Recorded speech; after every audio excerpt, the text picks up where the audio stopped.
Sabemos que nosotros vamos a vivir para siempre porque nosotros vamos a ir al cielo. ¿Cuántos dicen amén? Esperamos un día que ese día llegue pronto. Vamos a seguir con este canto, Nace en mí.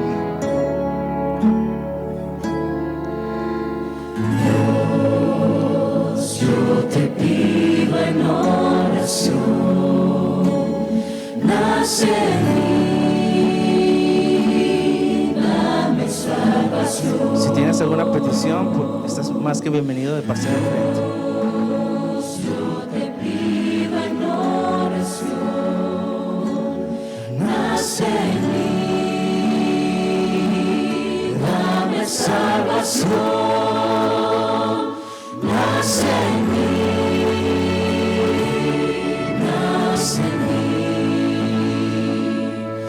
nace en mí y borra mi pecado. Nace en mí, nace en mí, nace en mí y salva tú mi vida.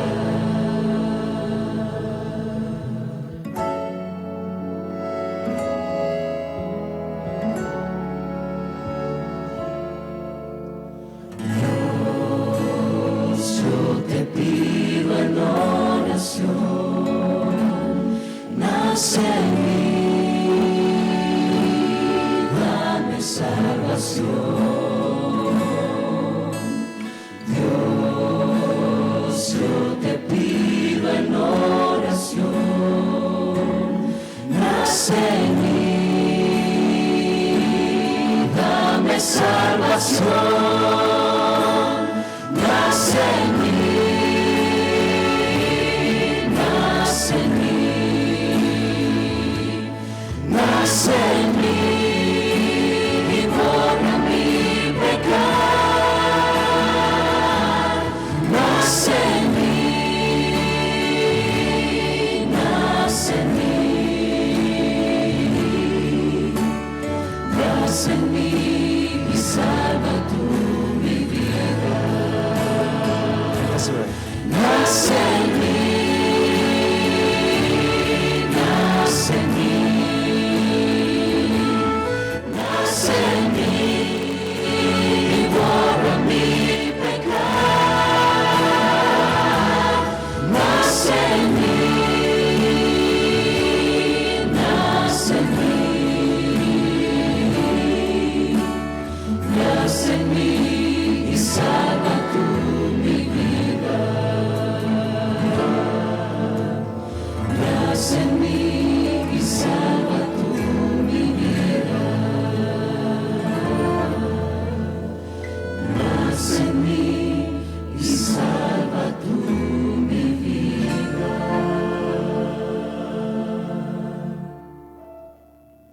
Vamos a arrodillarnos los que podamos, por favor.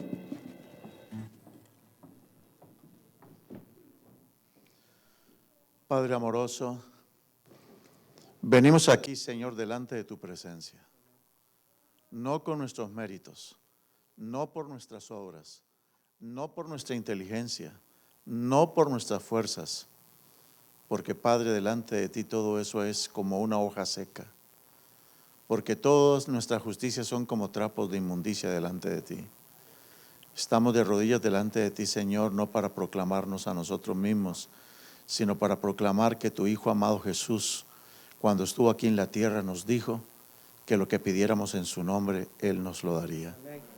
Por eso, Señor, por los méritos de Jesús, por la gracia de Jesús, por el santo nombre de tu santo Hijo, te suplicamos que nos des sabiduría, que nos des gracia, que nos des, Señor, entendimiento, que nos des fuerza, que nos des discernimiento de espíritu para poder distinguir cuando las cosas vienen de ti y cuando no vienen de ti. Henos aquí, Señor, para clamar no por nosotros, sino por aquellos de los nuestros que están en el lecho de dolor, que sufren. Gracias por lo que has hecho por ellos, pero necesitamos, Padre, que los sigas fortaleciendo.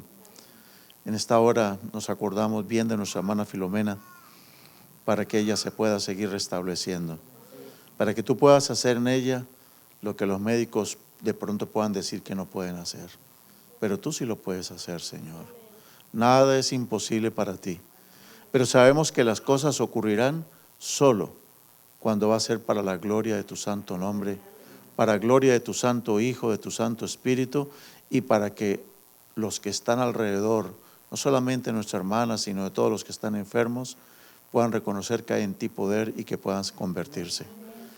Te pedimos, Señor, en este momento por todos aquellos que están sufriendo en su corazón por alguna agonía, algún problema especial en el hogar, con los hijos, con la familia. Ten misericordia, Padre. Ayúdanos, oh Dios, a deponer nuestros esfuerzos, el orgullo, la soberbia, la suficiencia propia, el pecado. Ayúdanos a rendirnos a ti. Ayúdanos a permitirte hacer la obra en nuestros corazones. Desde ya te colocamos, Señor, nuestra iglesia, este servicio, todos los programas, los proyectos, los clubes, nuestros niños, nuestros jóvenes, para que tú seas con todos ellos. Ten misericordia de tu pueblo y, Señor, ayúdanos a entender la época en que vivimos y hacia dónde es que vamos. Gracias porque has estado con nosotros y seguirás con nosotros. Bendice a todos nuestros amigos que hoy nos honran también con su presencia.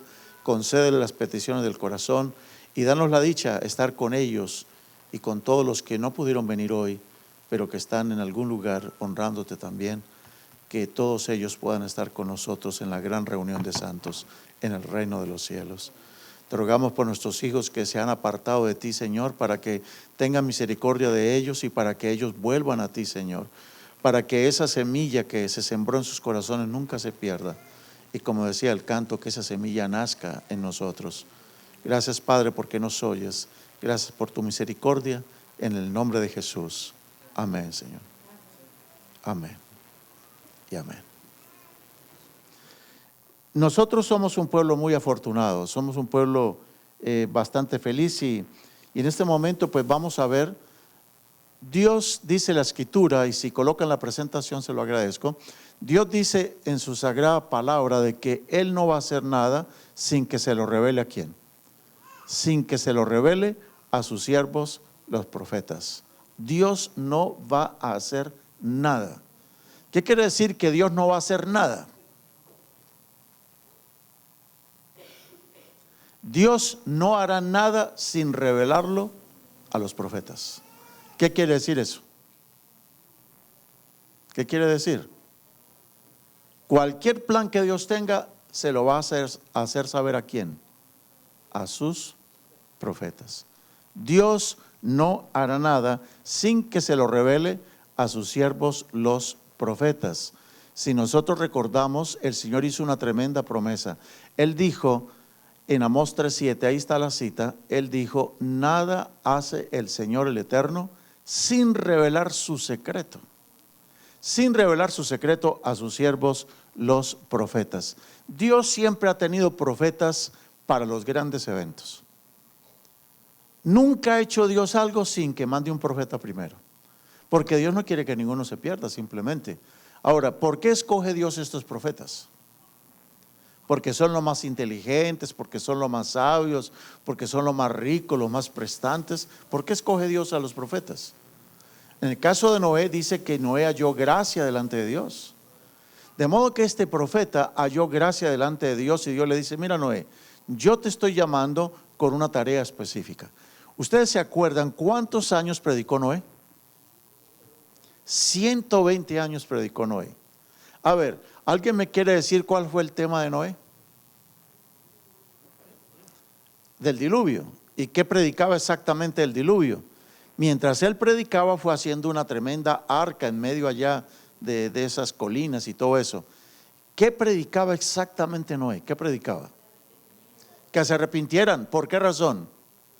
Porque el mundo iba a ser destruido por un diluvio. ¿Lo dijo o no lo dijo? Eso fue lo que él predicó por 120 años. Ahora, ¿no se cansó de predicar el mismo sermón? ¿Qué me dicen de todos los hermanos que venían a la iglesia a escucharlo ahí alrededor y todos los días dele con el mismo sermón? 120 años. 120 años. Yo no sé qué hubiera hecho yo en el lugar de Noé, pero eso está pesado, está difícil. ¿Usted sabe lo que es predicar los mismos 120 años? ¿Qué tal si yo les predicara este mismo sermón todos los sábados que esté aquí? ¿Ustedes qué dirían? El pastor no estudia, ¿qué más? No se sabe otro tema, ¿qué más? Nos está echando sermón, canteleteo, ¿qué más dirían? No, qué aburrimiento ir a escuchar lo mismo, llámese el tema. ¿Sabe qué mejor, hermano Daniel Vigil? ¿Por qué no me regalas una copia del DVD que estás grabando? Un DVD, así no tengo que venir a la iglesia y simplemente cuando me sienta muy hyper pongo el tema para que me baje los ánimos. 120 años predicó, no es lo mismo. 120 años. Hermanos, cuando Dios llama a un profeta, Dios nos llama a un profeta para entretener un pueblo. Dios nos llama a un profeta para que les esté predicando al pueblo temas de superación personal, temas de autoestima. ¿Usted cree que eso es lo que Dios pretende? Temas de psicología, tal vez. Todo eso es valioso. Todo eso vale, claro que sí. Pero si se comprara un propósito específico.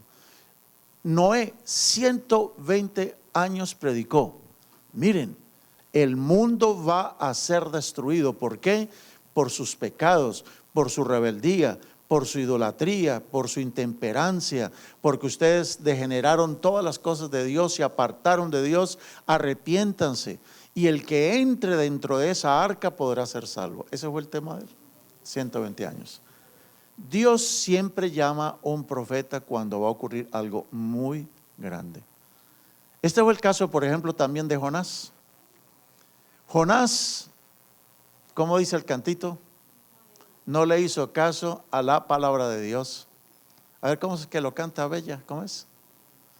El cantito, ¿cómo es que es el cantito de Jonás? Bueno, Jonás no le hizo caso a la palabra de Dios y se montó en un barco y se fue para otro lado. Dijo, yo no voy a ir a predicar allá. Pero Dios levantó un profeta y el profeta tiene que predicar lo que Dios dice. Tiene que ir. Y el profeta dijo, no, me voy para Tarsis. Y se embarcó hacia Tarsis. ¿Y qué dice el canto? Se levantó una tremenda tormenta. Jonás dormía en el barco lo más de tranquilote, hasta que lo despertaron y dije, hey, despiértate, no te estás dando cuenta que nos estamos hundiendo, clama a tu Dios para que nos salve. Y Jonás dijo, no, yo sé cuál es el problema. ¿Sabe qué? Amárrenme de brazos y de pies, póngame algo en la boca, aquí un tapón, qué sé yo, y tírenme al mar. Mire, Jonás no quería predicar, pero es que cuando Dios escoge un profeta para que presente un mensaje especial, el profeta tiene que hacerlo. Tiene que hacerlo. Y vino el pez gigante y que se lo tragó, dice el canto. ¿Y qué hizo luego el pez? Fue y lo vomitó ahí a las afueritas de Nínive. Por ahí se metió en el río y llegó hasta allá cerca a Nínive y allá lo vomitó y le tocó que ir a predicar. ¿Qué hizo Jonás por 3 días? ¿Qué hizo? Dígame, ¿cuál fue el tema que predicó Jonás? En el servicio de las 8 de la mañana, ¿cuál fue el tema? Arrepiéntanse porque Nínive va a ser destruida. En el servicio de las 9:30 de la mañana, cuando vino el otro grupo de hermanos, ¿qué les predicó? Arrepentíos porque Nínive va a ser destruido. En el servicio de las 11, Marvin, ¿qué cree que predicó? Arrepentíos. A la 1, a las 3, a las 5, a las 7, a las 9. Vengan mañana a escuchar el tema, la conferencia. ¿Y qué creen que predicó por 3 días seguidos? Lo mismo, el mismo mensaje. Es que Dios no está interesado en que la gente se entretenga en las iglesias. Dios no está interesado en mantener un pueblo por mantenerlo, como si estuviéramos alimentando truchitas o, ¿cómo se llama? Mocarras para el día de la matanza. No, hermanos. Dios tiene sus siervos y tienen que predicar lo mismo. Es lo mismo, porque no hay otro mensaje. Dios, siempre que ha habido un gran evento, ha tenido un profeta para predicar única y exclusivamente lo que hay que predicar. Cuando el Señor llamó a Juan Bautista, ¿qué predicaba el primo de Jesús? Que eran primos, ¿no? ¿Qué predicaba Juan Bautista? Arrepentíos. ¿Por qué? Porque el reino de los cielos se ha acercado a vosotros. Arrepentíos. Viene uno del cual no soy digno ni siquiera de desatar uno de los cordones de sus sandalias o de sus zapatos. No soy digno de él. El que viene os bautizará en fuego y en espíritu. Arrepentidos. Y ese no se andaba con cuentos.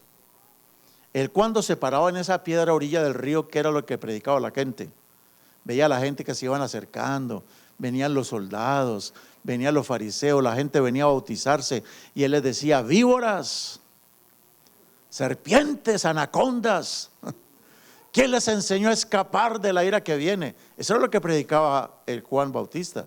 Y sabe que por predicar lo que predicaba le cortaron la cabeza. Él perdió la cabeza por su predicación. Pero hermanos, cuando Dios llama a un profeta, cuando Dios levanta un pueblo, cuando Dios va a hacer algo muy grande, se lo revela al pueblo a través de un profeta. ¿Estamos en eso de acuerdo o no?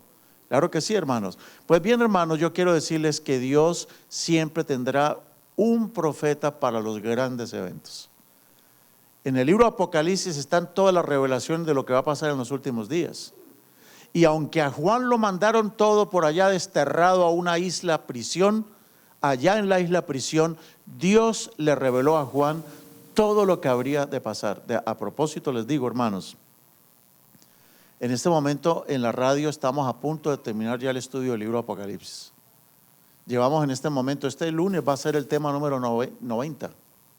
90 temas llevamos, solo explicando Apocalipsis, y en cosa de una semana terminaremos el estudio de todo el libro Apocalipsis y comenzaremos el estudio del libro de Daniel. Y después vuelvo y juego otra vez Apocalipsis, porque ¿de qué estamos interesados? ¿En entretener a la gente? No, que la gente escuche el mensaje que tiene que escuchar. Dios levantó un profeta, Juan el revelador. Hermanos, ahora que me dicen ustedes, ¿qué va a hacer Dios ahora? Cuando ya han pasado 1900 años, más de 1900 años desde que Jesucristo dijo que Él va a venir otra vez a la tierra. Han pasado 1900 años y aparentemente no ha habido un profeta.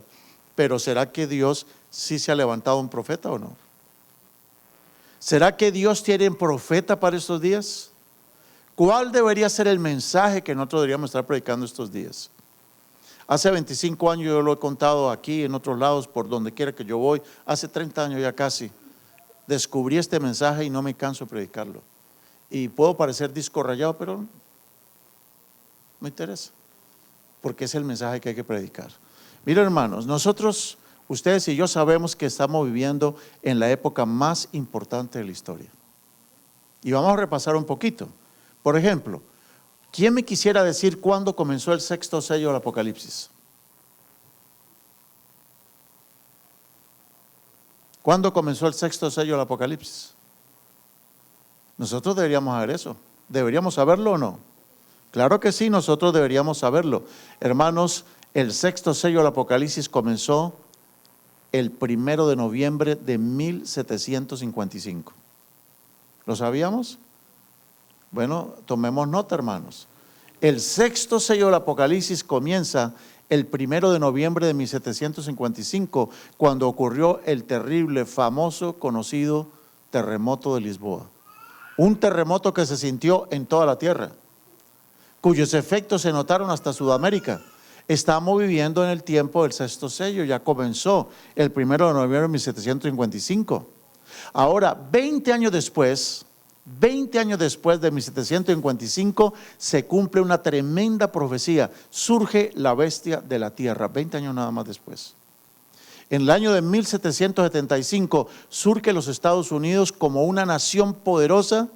Surge en un lugar que no estaba poblado de naciones, en un lugar desolado como era América del Norte. Todas las grandes potencias surgían en Europa, en parte del Asia y parte del África, pero Estados Unidos surge en el Nuevo Mundo. Es la última gran potencia mundial, es la bestia de la tierra de Apocalipsis 13. ¿En qué año surgió? 1775, cuando se declaró independiente de Inglaterra.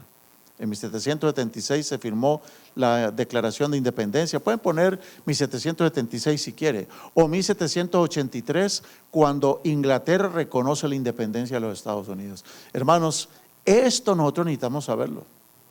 Estamos viviendo un tiempo muy importante de la historia. En 1775 surgen los Estados Unidos como la bestia de la tierra de Apocalipsis 13. ¿Tomaron nota?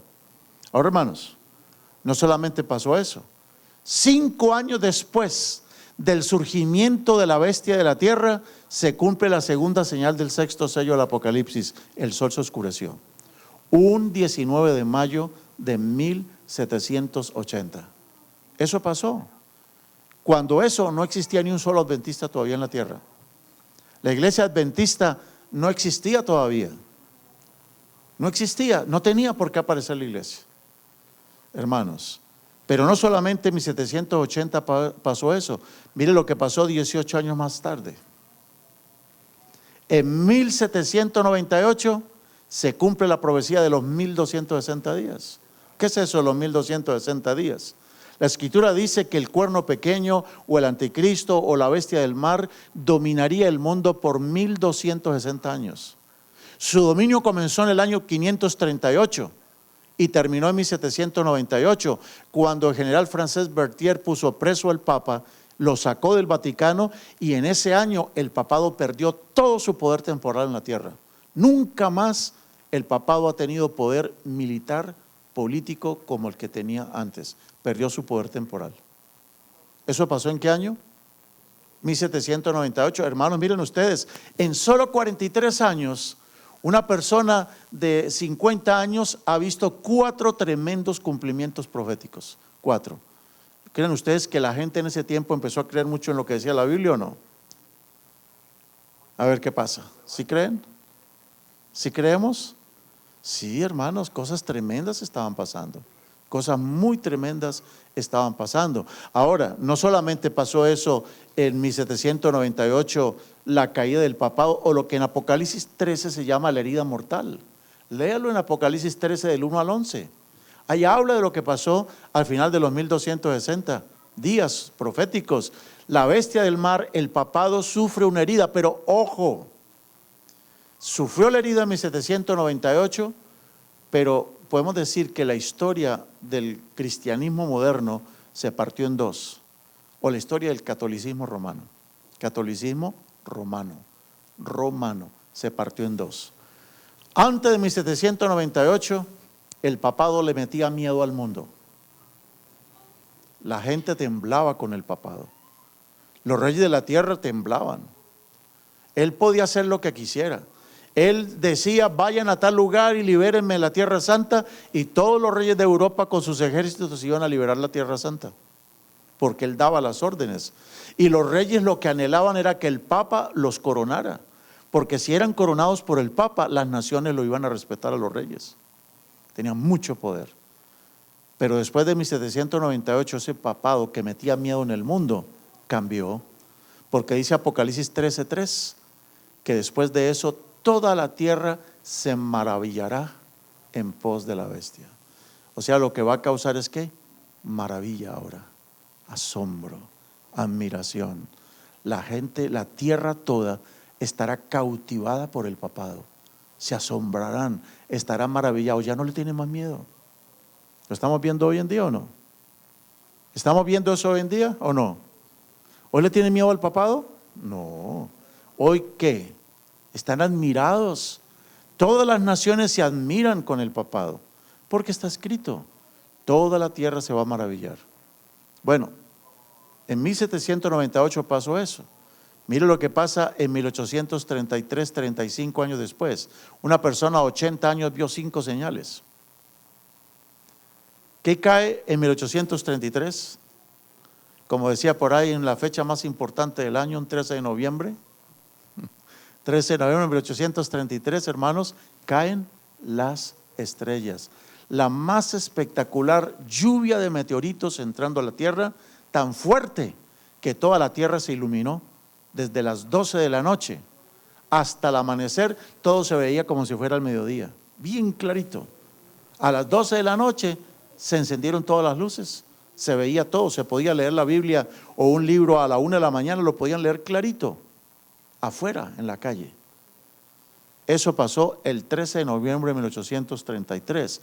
Hermanos, un año después, mire lo que ocurre.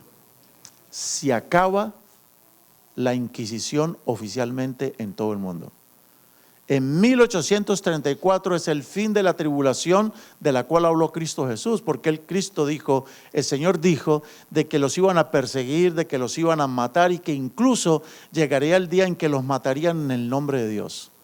Y la gente durante la época de la Inquisición fue quemada en las hogueras en el nombre de Dios. Lo hicieron la iglesia, que antes había sido perseguida, ahora la iglesia se pone a perseguir a la gente.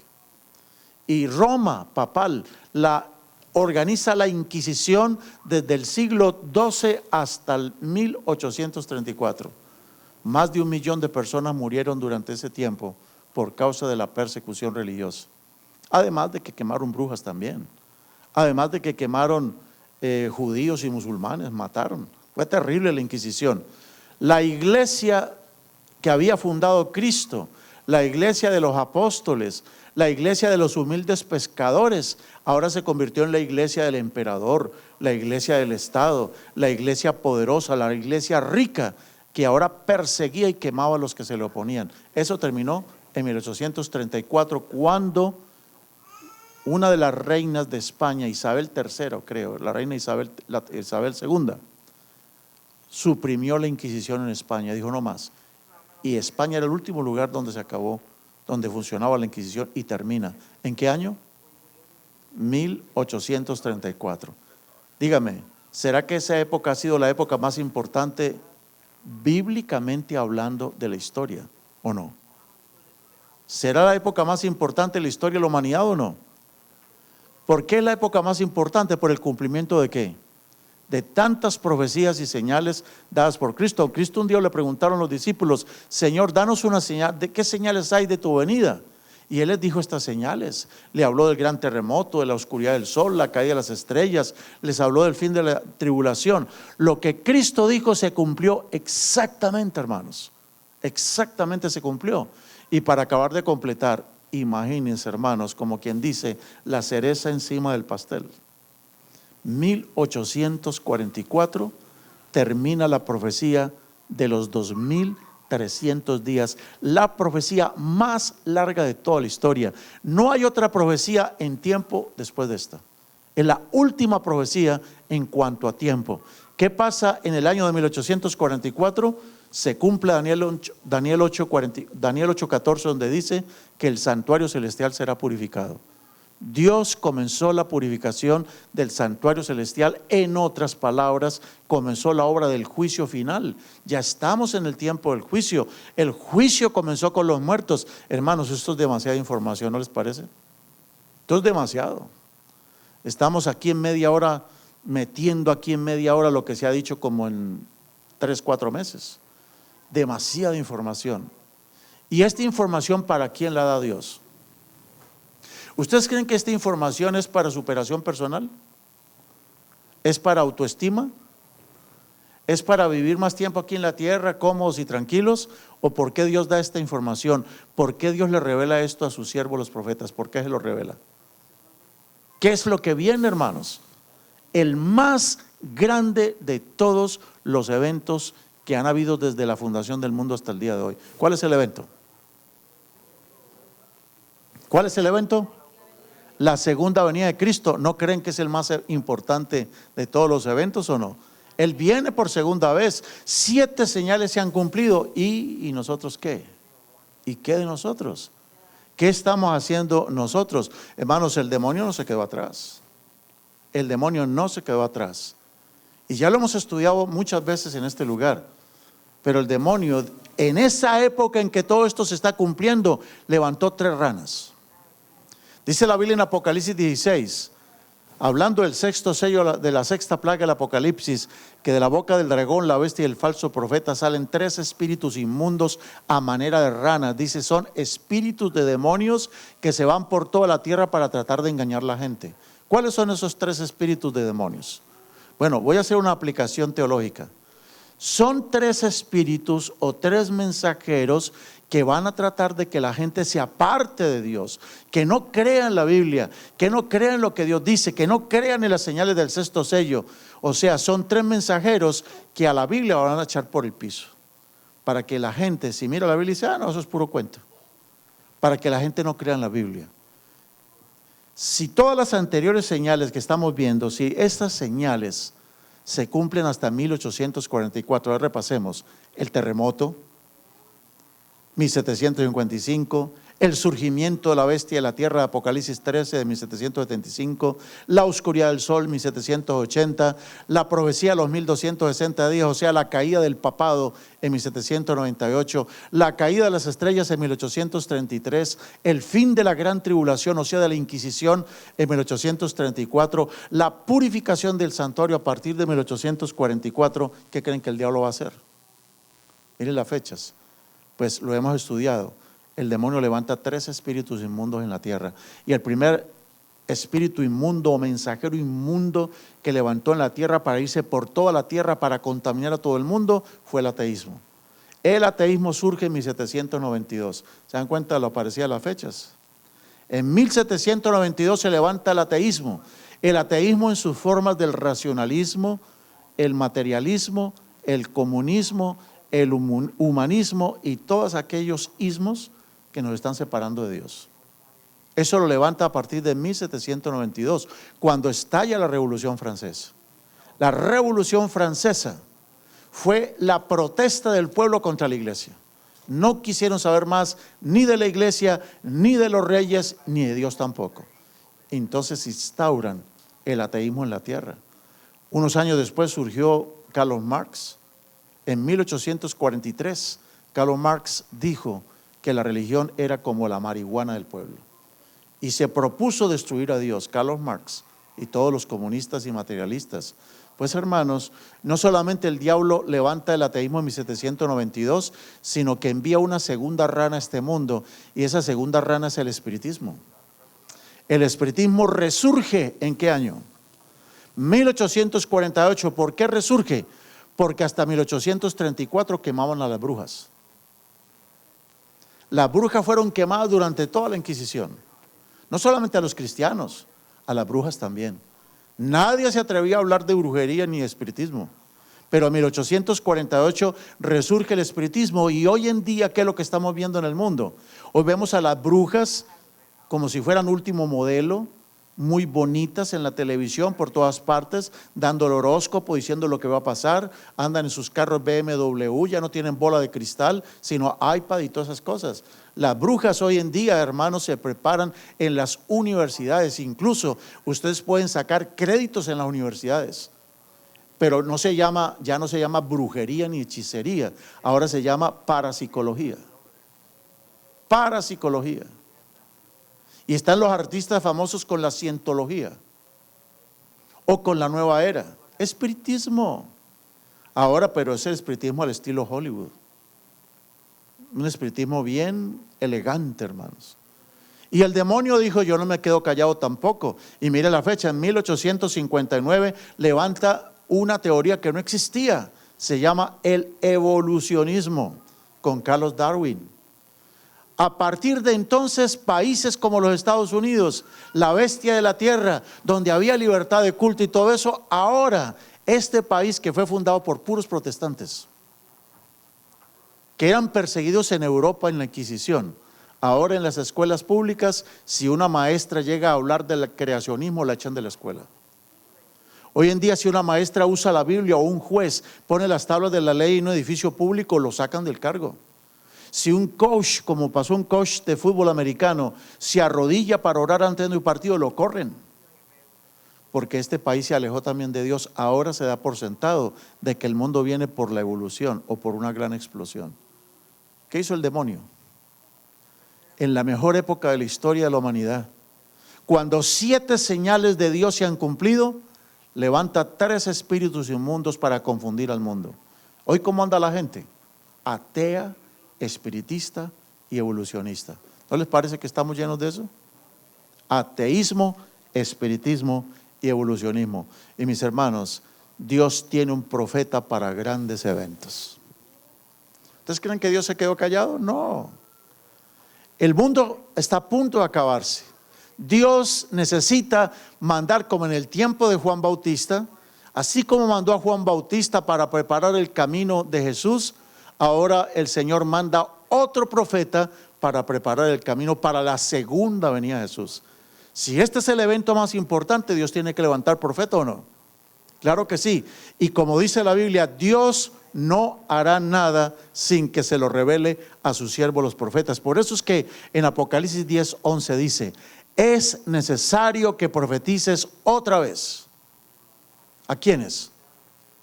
A muchos pueblos, naciones, lenguas y reyes. O sea, Dios va a mandar un profeta a todos los reyes de la tierra en los últimos días. Un profeta se levanta. ¿Quién será ese profeta? Vamos a repasar un poquito lo que decía el profeta Joel en el capítulo 2, versículo 31. Mire lo que dice Joel, que en aquellos días, cuando el sol se convertirá en tinieblas y la luna se convertirá en sangre, antes de que venga ese día grande y espantoso de Jehová, Dios va a levantar un profeta. ¿Quién es ese profeta? ¿Cuál es el profeta? Según Joel 2:31. Pues vamos a verlo. En Joel, el capítulo 2, el versículo 28 y 29. Ahí mismo, ahí pegadito. Derramaré mi espíritu no sobre un solo profeta, sino sobre toda carne. A ver, yo quiero que miren a sus niños. Mire a su niño, hermano Acevedo. Mire a su niña, hermana. Miren a sus niños que están acá, hermana, mire a sus hijos. ¿Qué dice la Biblia? Ahí está hablando Dios de sus hijos. ¿Qué dice? Derramará Dios su espíritu sobre toda carne y profetizarán vuestros hijos. Dios quiere estos chiquilines, a estos jovencitos, para que sean profetas. Dios lo quiere. Dios quiere derramar su espíritu sobre estos jovencitos. Pero mi pregunta es, ¿será que yo como padre de familia, como madre, estoy procurando, facilitando el terreno para que eso se cumpla? ¿Qué estamos haciendo nosotros como familias para que eso se cumpla? ¿Qué estamos haciendo? Dice, profetizarán vuestros hijos y vuestras hijas, vuestros ancianos, los que estamos aquí más viejitos, aquí el hermano Tirado, Julio y yo, los más viejitos aquí en la iglesia, y eso porque no está Anselmo acá. Nosotros los más viejitos, ¿qué dice la Biblia? ¿Tendremos qué? Sueños. Yo me di cuenta, les conté un día que ya me di cuenta que estoy en esta categoría porque Dios me dio un sueño. Me hubiera dado visión y me sentiría más joven. No, pero no. Hermanos, dice, vuestros ancianos ¿qué? Soñarán ¿qué? Sueños. ¿Qué espera Dios de los que somos más grandecitos acá en la iglesia? Dios nos va a dar ¿qué? Sueños. Mi pregunta es, ¿estoy preparando mi cerebro, mi oído, mis sentidos para recibir sueños de parte de Dios? Y dice además, vuestros jóvenes, a ver dónde están los muchachones aquí en la iglesia, ¿dónde están los jóvenes? ¿Dónde están los jóvenes? A ver, ¿dónde están los que están entre los menores de 35 años? A ver, los menores de 35, levante la mano los jóvenes, los que están entre los 15 y los 35, levanten la mano, qué bien. ¿Qué dice la escritura? Ustedes van a ver visiones. Pero la pregunta es, ¿nos estamos preparando espiritualmente para ser depositarios de esas visiones? ¿Cuál es la visión que yo tengo? ¿Cuál es mi visión? ¿Qué es lo que más contemplo? ¿Qué es lo que yo más miro? Nos estamos preparando para este cumplimiento. Y dice también sobre los siervos y sobre las siervas, derramaré mi espíritu en aquellos días. Entonces, ¿va a levantar Dios un profeta para revelarle al mundo lo que va a pasar o no? Así como levantó a Noé, así como levantó a Jonás, así como levantó a Juan Bautista, Dios levanta otro profeta. ¿Quién es ese profeta? Ese profeta no es un individuo, es un pueblo. ¿Es un pueblo o no? ¿Es un pueblo o no?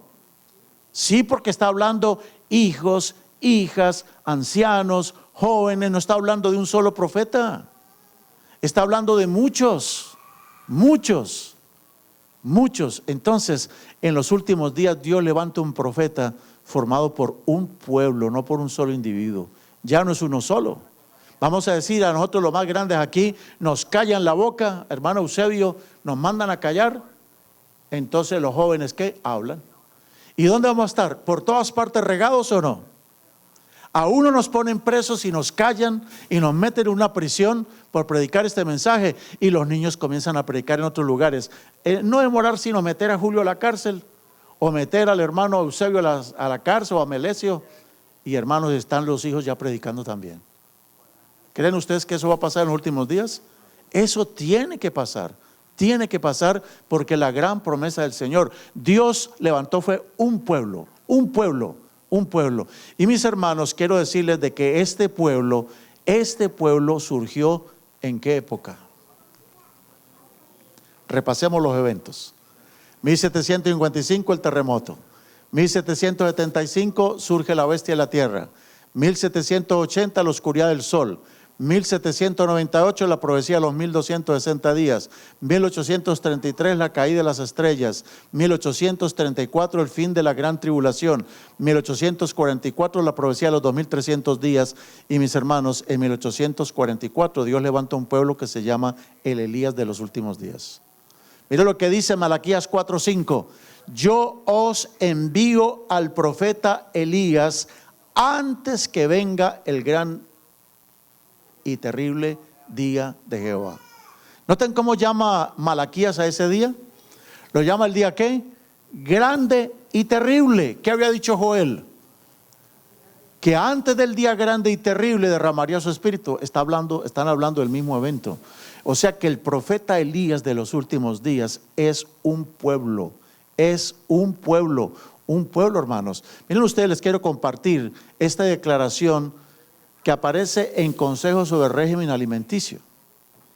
Dice en la página 84 lo siguiente: los que han de preparar el camino para la segunda venida de Cristo son representados por el fiel Elías. ¿Quién es el Elías de los últimos días? ¿Es un pueblo o no? Es un pueblo, no es un solo profeta. No es Elena White, no. ¿Quién dijo eso? Ella es parte de un gran movimiento, un movimiento de puros profetas. Es un pueblo de profetas. Y a medida que se acerque el final del tiempo, vamos a ver de los miembros de esta iglesia que están comprometidos con el Señor, convertidos al Señor, profetizando, teniendo visiones. Y los niños hablando cosas increíbles, y los padres asombrados de ver a sus hijos decir semejantes cosas, porque Dios se los está revelando. El pueblo que prepara el camino para la segunda venida de Cristo es representado por el fiel Elías, así como Juan vino con el espíritu de Elías para preparar el camino para la primera venida de Cristo. Dios levanta un pueblo con el espíritu ¿de quién? ¿Con el espíritu de quién? De Elías. Con el espíritu de Elías es el pueblo remanente que surgió en 1844, cuando se comenzó a proclamar ¿qué cosa? El mensaje de los 3 ángeles. La primera vez que aparece un adventista en la historia fue en 1844. Se levanta un pueblo que no se llamaban adventistas, se llamaban, les decían, los mileritas, pero eran miembros de todas las iglesias de este país. Gente con un reavivamiento tremendo, que habían visto las señales y comenzaron a predicar que Cristo vendría en 1844. Cristo no vino en esa fecha. Ellos se equivocaron de la fecha. Y de hecho es un error poner una fecha, pero no se equivocaron de que el Señor venía. Y el Señor viene. Claro que viene. Él comenzó una obra tremenda. En 1844 comenzó la obra del juicio final. ¿Qué es lo que dice el mensaje del primer ángel? Yo digo que aquel que no se sepa el mensaje del primer ángel se tiene que bautizar otra vez. ¿Qué dice el mensaje del primer ángel? A ver, quiero a todos en coro decirlo. Todos en coro lo vamos a decir, el mensaje del primer ángel. ¿Listos? A la voz de 3. 1, 2 y 3. Temed a Dios y dadle gloria, porque la hora de su juicio ha llegado. Y adorad a aquel que hizo los cielos y la tierra y el mar y todas las cosas que en ellos hay. Eso dice el mensaje del primer ángel. Temed a Dios y dadle gloria, porque la hora de su juicio ¿qué? Entonces ¿qué se empezó a predicar en 1844? De que el juicio había comenzado. ¿No se cumplió en 1844 la profecía de los 2300 días o no? Entonces, al haberse cumplido esa profecía, era necesario levantar un pueblo que le proclamara al mundo eso. Hoy el mundo tiene que tomar nota. Dios ha comenzado su juicio y el pueblo se tiene que preparar para la venida del Señor. Pero hermanos, dice Apocalipsis 12:17, de que si hay algo que el demonio odia sobremanera, es un pueblo que le enseña a la gente a guardar los mandamientos de Dios, a tener fe en Jesús y a prepararse para su segunda venida. Pero es que dice que el demonio se fue a hacer guerra contra ¿quiénes? Se fue a hacer guerra contra los que guardan los mandamientos de Dios y tienen el testimonio de Jesucristo. A ver, ¿cómo nos va a hacer guerra el demonio a nosotros? ¿Cuáles son las estrategias del enemigo para destruirnos? ¿Qué va a hacer? Entonces, al ir terminando este tema, déjenme decirles, hermanos, conozco muchas maneras que el demonio tiene, pero él tiene tantas maneras. Pero he seleccionado algunas que son las más efectivas para impedir que los profetas de esta iglesia, los jóvenes, los ancianos, los niños, cumplan la tarea. ¿Qué es lo que va a hacer? Número 1, va a tratar de desviarnos de la misión. ¿Y cómo lo hace eso? Dice en Hechos de los Apóstoles en la página 298, el dejar de trabajar como Cristo trabajó, de sacrificarse como Él se sacrificó, ¿no es acaso una traición a los cometidos sagrados? ¿No es acaso un insulto a Dios? ¿Cómo? ¿De qué manera insultamos a Dios? Cuando, hermanos, dejamos de trabajar como Él trabajó. Hermanos, esto va para todos. Si usted ha sido nombrado director de obra misionera, hermano Víctor, se espera de usted que trabaje como Cristo trabajó. Si usted hace menos de lo que Cristo hacía, eso sería un insulto a Dios. Dios me ha llamado para ser pastor, para estar en el ministerio radial. Si yo hago menos de lo que el Señor me ha llamado para hacer en ese trabajo de preparar un mundo a la gente para el regreso de Jesús, si yo hago menos de lo que Dios me pide, estoy insultando a mi Dios. Es una traición. Si usted ha sido llamado para ocupar un cargo, una responsabilidad, hágalo. Porque si usted hace menos, si usted hace un trabajo chapucero, si usted hace las cosas a medias, hace las cosas de mala gana, hace las cosas pensando que es para los hombres y no para Dios, eso es un insulto a Dios, hermanos. ¿Es claro lo que estoy diciendo? Entonces, el enemigo va a tratar de desviarnos de la misión. Vamos a empezar a pelearnos por asuntos teológicos, por favor. Por asuntos teológicos divididos entre nosotros. Eso no puede ser. Hay una sola misión y es la ganancia de las almas. Trabajar, preparar un pueblo para el regreso de Jesús, ¿o no? Esa es la misión. ¿Qué es lo otro que el enemigo va a tratar de hacer? Va a hacer que usted, si tiene un talento, lo esconda. Me encanta ver los niños, las niñas aquí cantando. Qué bonito verlos, ¿sí o no? Son talentos que hay que cultivarles. Dios te ha dado talentos, a todos Dios nos ha dado talento. Todos aquí tenemos por lo menos un talento. Y el más grande de todos los talentos, ¿cuál creen que es? El don de la influencia personal. El don de la lengua. ¿Para qué estamos usando la lengua, hermanos? Miren, hermanos, dice que el que esconde el talento, él dice que lo esconde, ¿por qué? Cuando el Señor llame a cuenta a las personas, Él dice, ¿qué hiciste con el talento que yo te di? Yo te di habilidades, yo te di talentos, ¿para qué? ¿Para qué crees que te di talentos y habilidades? ¿Para que sacaras provecho solo para ti o para que sacaras provecho para mi causa? ¿Por qué tenemos talentos? Aquí hay gente que tiene la habilidad de tratar gente, tienen el don de gente, tienen el don de la influencia, tienen el don del servicio, son personas excelentes para hacer amistades, son personas que cantan bonito, declaman, predican, saben dar estudios bíblicos, tienen cantidad de talentos, saben multiplicar el dinero. ¿Qué hacen? ¿Qué hacemos con los talentos? Dice el Señor que aquella persona que no usa el talento para su gloria, esa persona un día le va a decir a Dios, Señor, ay Señor, Señor, yo sabía que eres un hombre duro, que ciegas donde no sembraste y juntas donde no esparciste. Qué concepto tan triste que tiene de Dios esta persona. Esta es la persona que dice, no, las cosas de Dios son muy duras. ¿Qué es lo que dice el hombre que esconde el talento? Sabía que eras un hombre, ¿qué? Duro. Entonces la gente que anda diciendo, no, el evangelio es muy duro, eso es muy difícil, la gente no escucha, entonces por eso no siembran. Es que la gente es muy rebelde, eso no nos prestan atención, por eso dejan de repartir material, por eso dejan de golpear puertas. Dice, porque Señor, tú ciegas donde no sembraste y juntas donde no esparciste. ¿Y qué va a decir el Señor? Ok, si tú no quisiste hacer eso, si tú sabías que yo era así, ¿qué hiciste entonces con el talento? Y el hombre le va a decir, Señor, lo que pasa es que tuve miedo y fui y lo escondí en la tierra, pero aquí está el talento, ahí te lo devuelvo, Señor. ¿El Señor va a aceptar una cosa de esas? No. ¿Qué otra cosa el enemigo va a tratar de hacer con nosotros? No solamente desviarnos de la misión, esconder nuestros talentos, sino que va a sembrar un virus terrible que es como el SIDA espiritual. Se llama el laodiceísmo. ¿Qué es el laodiceísmo? Es aquella actitud de aquellas personas que dicen en Apocalipsis 3:17, yo soy rico, yo me he enriquecido, yo no tengo necesidad de ninguna cosa. Yo no necesito la iglesia, yo no necesito que me enseñen, yo no necesito nada, yo ya lo sé todo, yo me lo sé todo, me las sé todas. Esas personas que creen que se las saben todas, ¿qué le dice el Señor? El Señor le dice, ¿no sabes que tú eres un qué? Un desventurado, un miserable, un pobre, un ciego y un desnudo. Aquel que se jacta de lo que sabe.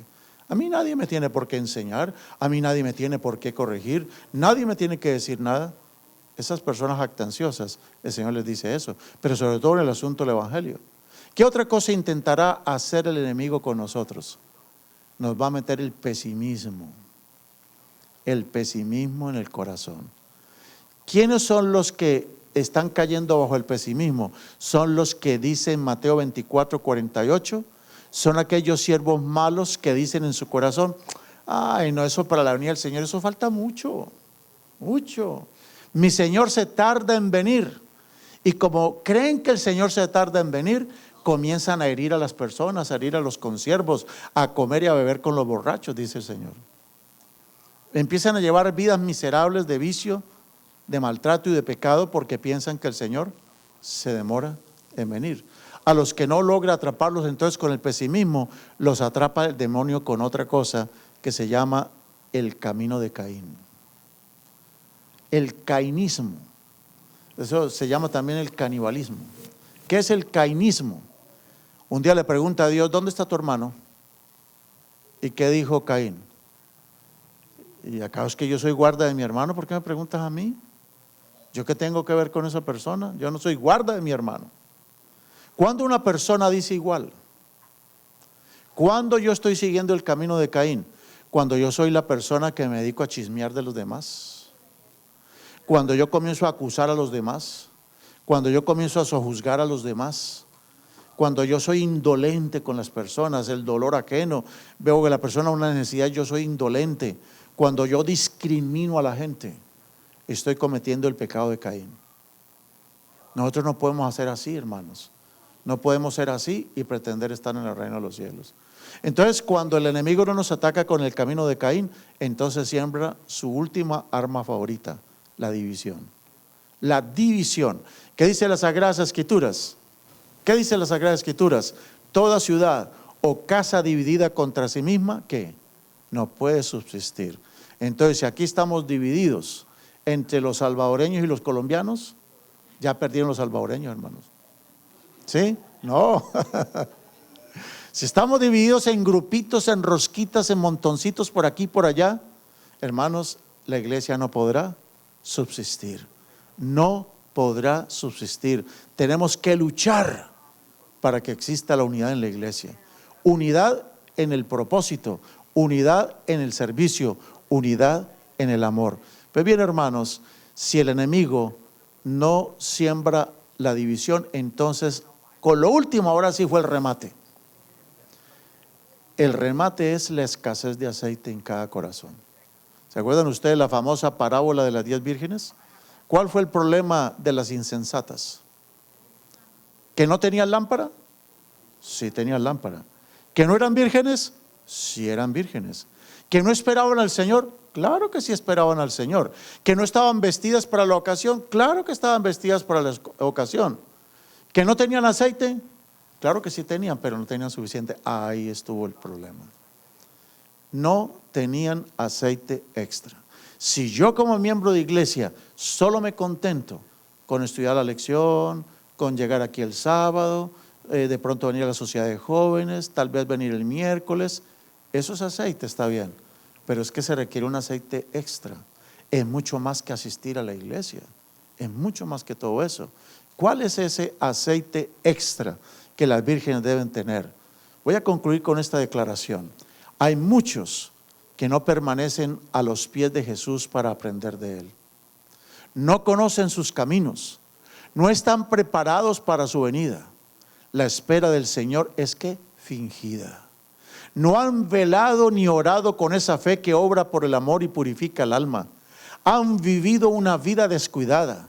Han escuchado la verdad y han estado de acuerdo con ella, pero nunca la han incorporado a su vida práctica.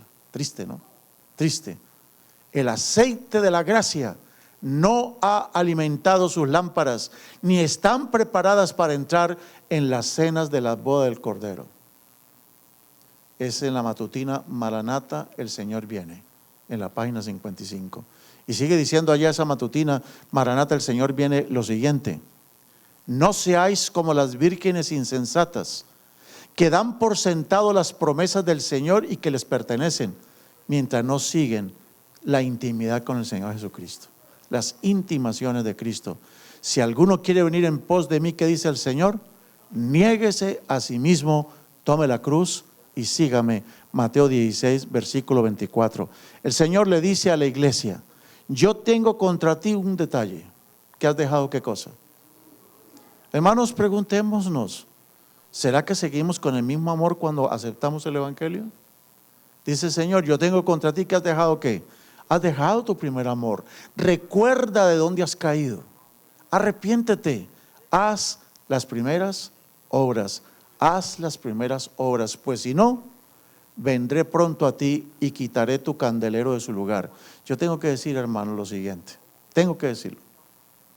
Yo amo mucho a mis evangélicos y pentecostales. Yo los llamo mis. Yo los quiero mucho a los hermanos pentecostales y evangélicos y de otras iglesias. Yo los quiero mucho. Porque cuando yo los miro, yo sé que muchos de ellos son parte del remanente de los últimos días. Ahí están en stand-by. Siguen trabajando, siendo fieles en lo poco que tienen o saben. Pero la gran parte del pueblo de Dios todavía está en Babilonia. Yo quiero mucho a mis católicos también. Porque hay mucho católico bien fervoroso. Bien fervoroso. Creen en su virgencita. Eso es lo que saben, pero creen y viven de acuerdo a su fe. Mientras que muchos de nosotros aquí, o de por allá, no sé de dónde, muchos que sabemos tanto más que ellos, que tenemos más luz, más conocimiento, no estamos viviendo a la altura de lo que nosotros tenemos. Y nosotros necesitamos arrepentirnos de eso, hermanos. Arrepentirnos. Porque si nosotros no cambiamos esta actitud que tenemos, el Señor quitará nuestro candelero y otros lo van a ocupar. Dios va a terminar la obra con mucha gente. Mire, ¿ustedes por qué creen que hay un cuarto ángel? Existe un cuarto ángel, ¿por qué? Y lo que voy a decir, hermanos, eso no me lo ha revelado ni carne ni sangre, hermanos. Ni jamás en mi vida lo había pensado. Pero el Señor me pone en mi corazón en este momento decirles esto. Hermanos, Dios levantó un pueblo para que predicara el mensaje de los tres ángeles, ¿sí o no? Nosotros somos ese pueblo. La iglesia adventista del séptimo día surge después de 1844 y toma el mensaje de los tres ángeles como su bandera. Ese es nuestro mensaje. ¿Saben por qué hay un cuarto ángel todavía? Porque los que tenían que predicar el mensaje de los tres ángeles, no todos lo hicieron. No todos lo hicieron. Entonces hay que buscar un cuarto ángel. Y el cuarto ángel de Apocalipsis 18:1 dice: ha caído, retoma el mensaje que los adventistas deberíamos estar predicando. Deberíamos estar predicando el mensaje de los tres ángeles. Pero como no lo estamos haciendo, nos hemos caído en la conformidad, en la tibieza, en el laodiceísmo. Dejamos de predicar el mensaje de los tres ángeles. Dios levanta un cuarto ángel que dice lo que la iglesia dejó de decir. ¿Qué dice el mensaje del cuarto ángel en Apocalipsis 18? Dice: vio un cuarto ángel descender del cielo e iluminó con su gloria toda la tierra. Y el ángel decía: ha caído Babilonia, porque se ha hecho habitación de todo espíritu inmundo, de toda ave abominable y aborrecible. Y luego dice: salid de Babilonia, pueblo mío. Uy. ¿Quién es ese pueblo que sale de Babilonia? Es el pueblo que termina la obra. ¿Estamos captando lo que estoy diciendo? O lo que el Señor nos dice.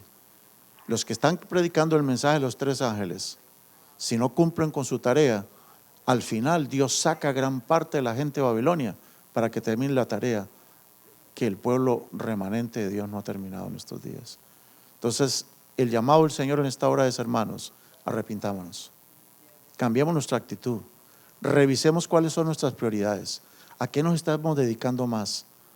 Yo no estoy diciendo que dejemos de trabajar, estoy diciendo usemos el trabajo para hablar y hablar y hablar y hablar a la gente, tengamos siempre material, munición con nosotros, compartamos hojita, literatura, vengamos a la iglesia, participemos en los programas, seamos gente viva, hermanos. Tratemos en nuestras casas si ustedes quieren formar sus grupos pequeños en la casa, formemos los grupos, revivamos tantas cosas que hemos perdido, revivámoslas, hermanos. Hagamos de nuestras casas lugares donde nuestros muchachos alaben y glorifiquen a Dios, nuestros niños, porque estos niños son los que van a terminar la obra también, ¿o no? Entonces, hermanos, la amonestación del Señor es: si el pueblo que predica el mensaje de los 3 ángeles no cumple la tarea, dice el Señor: acuérdese que yo tengo todavía mucha gente en Babilonia que es la que va a dar el fuerte pregón al final. Si el pueblo adventista, si nosotros los adventistas no cumplimos la tarea, Dios quitará el candelabro de todo aquel que tuvo tanto conocimiento y tanta luz, y su lugar se lo va a dar a otra persona. ¿Creemos eso o no creemos eso? Ese es el llamado de nuestro Dios en esta hora. Hermanos, recordemos de dónde caímos.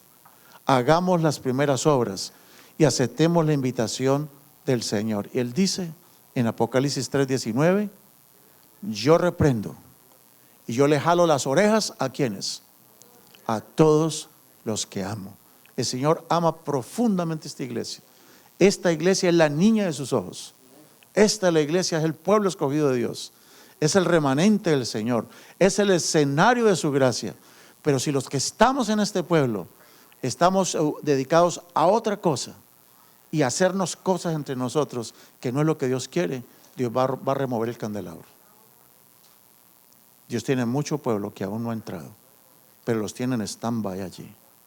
Por eso le digo, yo quiero mucho a esta gente, porque ellos son muy fieles en lo poco que saben. Son muy fervorosos. Yo he estado en iglesias donde, hermanos, yo me siento en la segunda, penúltima banca y por lo menos 20, 30 personas me tocan el hombro: bienvenido hermano, bienvenido hermano, hermano bienvenido. Pero he estado en lugares donde ni una persona se acerca para saludarlo a uno. Triste, ¿no? Eso es muy triste. Dios quiere un pueblo de gente que de piedras vivas. ¿Cómo eso de piedras vivas? ¿Las piedras son firmes o no? ¿Son resistentes las piedras o no? Son firmes, pero son vivas. Firmes en nuestros principios, pero vivos.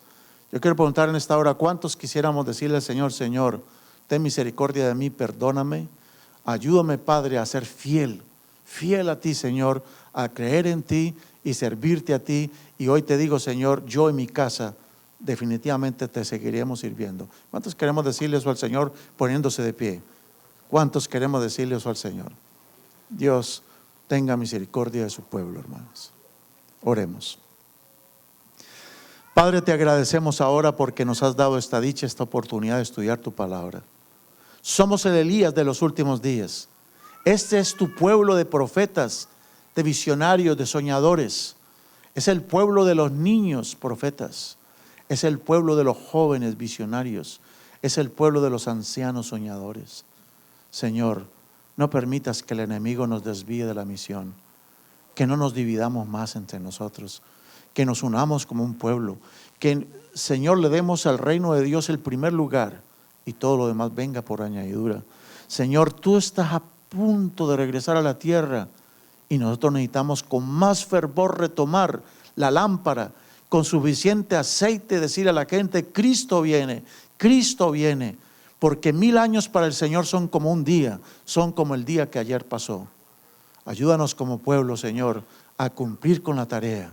Y por favor, no quites nuestro candelabro.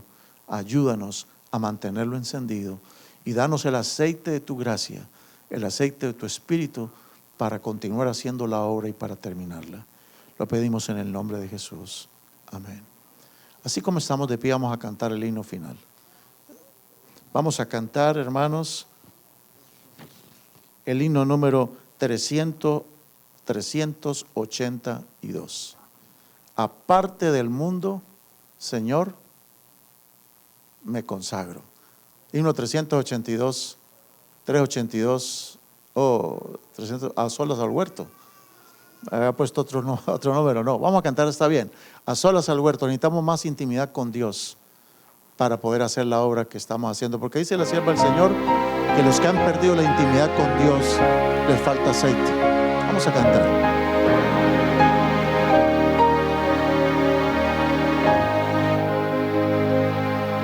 A solas al huerto yo voy, cuando duerme aún la floresta, y en quietud y paz con Jesús estoy, oyendo absorto allí su voz. Él conmigo está, puedo oír su voz, y me dice que suyo soy, y el encanto que hallo allí, con nadie podré tener. Tan dulce es la voz del Señor, que las aves guardan silencio, y tan solo se oye esa voz de amor que inmensa paz al alma da. Él conmigo está, puedo oír su voz, y me dice que suyo soy, y el encanto que hallo en él allí, con nadie podré tener.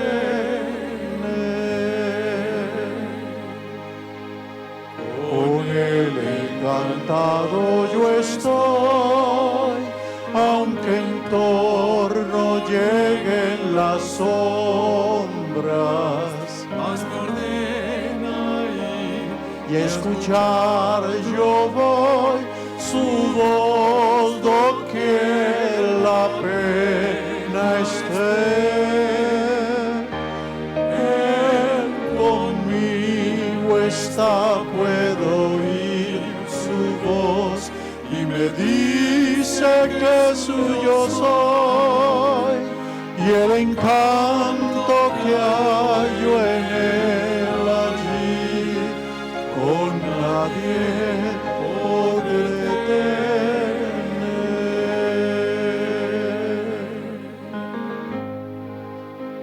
Que Jehová te bendiga y te guarde.